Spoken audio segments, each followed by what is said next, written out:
வணக்கம், welcome to நல்ல சுவை. இன்றைக்கி இந்த வீடியோவில் பாலக் பக்கோடா எப்படி செய்யுதுன்னு பார்க்க போகிறோம்.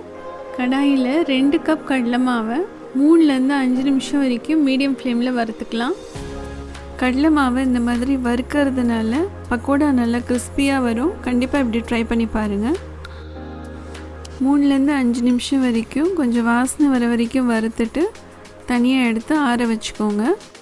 ஒரு பெரிய பாலக்கீரை கட்டை சுத்தம் பண்ணி கட் பண்ணி தனியாக ஒரு பவுலில் எடுத்து வச்சுக்கோங்க. அதோட 1 டீஸ்பூன் ஓமம், 1 டீஸ்பூன் சிவப்பு மிளகாத்தூள், தேவையான அளவு உப்பு சேர்த்து எல்லாத்தையும் கலந்து விட்டுக்கோங்க.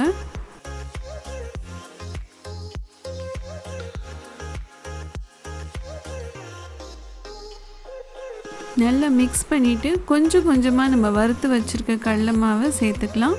கடலை மாவு சேர்த்துட்டு நல்லா கலந்து விட்டுக்கோங்க. கடலை மாவை கொஞ்சம் கொஞ்சமாக தான் சேர்க்கணும். இந்த மாதிரி கலந்து விட்டுக்கோங்க. முதலே தண்ணி சேர்க்க வேண்டாம்.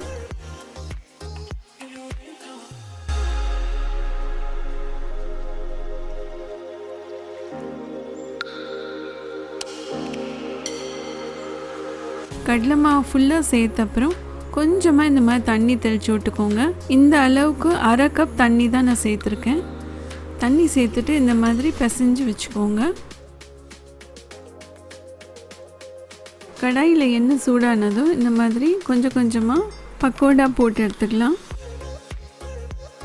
இது வேகிறதுக்கு 3லேருந்து 5 நிமிஷம் வரைக்கும் ஆகும். அடுப்பை மீடியம் ஃப்ளேம்லேயே வச்சுருங்க. இப்போ கிறிஸ்பியான பாலக் பக்கோடா ரெடி. இது குயிக்காக ஈஸியாக செய்யக்கூடிய ஒரு நல்ல டீ டைம் ஸ்நாக். கண்டிப்பாக ட்ரை பண்ணி பாருங்கள். இந்த ரெசிபி உங்களுக்கு பிடிச்சிருந்தா நல்ல சுவைக்கு சப்ஸ்கிரைப் பண்ணுங்கள். நன்றி, வணக்கம்.